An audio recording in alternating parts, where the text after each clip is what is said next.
ഈ രണ്ട് ഉപതെരഞ്ഞെടുപ്പുകളിലും C P എമ്മിൻ്റെ കണക്കുകൂട്ടൽ കൃത്യമായിരുന്നു. സി പി എം എന്താ, സി പി എമ്മിൻ്റെ പാർട്ടിക്കുള്ളിൽ നമുക്കിപ്പോൾ ഇന്ന് കിട്ടിയ ഷീറ്റ് പോലെ പാർട്ടിക്കുള്ളിൽ സർക്കുലേറ്റ് ചെയ്ത ഷീറ്റിൽ 3ാം സ്ഥാനത്തേക്ക് പോകുമെന്നുള്ളതായിരുന്നു പാർട്ടിയുടെ വിലയിരുത്തൽ. അന്ന് പക്ഷേ ആരും അത് പ്രത്യക്ഷത്തിൽ അംഗീകരിച്ചിരുന്നില്ല. 3ാം സ്ഥാനത്ത് തന്നെയായിരുന്നു പാർട്ടിയുടെ വിലയിരുത്തൽ. പാലക്കാട് വളരെ കൃത്യമായി ഇത് സംഭവിച്ചു. പാലക്കാട് ഉപതെരഞ്ഞെടുപ്പിൻ്റെ കാര്യത്തിൽ, ചേലക്കരയുടെ കാര്യത്തിൽ വിജയിക്കുമെന്നായിരുന്നു, 10,000-ന് മുകളിൽ ഭൂരിപക്ഷം കിട്ടുമെന്നായിരുന്നു, അതും കൃത്യമായി സംഭവിച്ചു.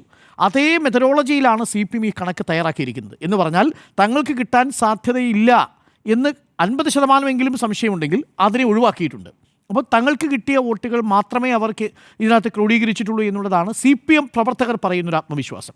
പക്ഷേ ഞാൻ അപ്പോഴും 1638 വോട്ടിൻ്റെ ഭൂരിപക്ഷത്തിൽ സ്വരാജ് വിജയിക്കുമെന്നുള്ളതിനെ സംശയത്തോടു കൂടിയാണ് കാണുന്നത്. കാരണമുണ്ട്.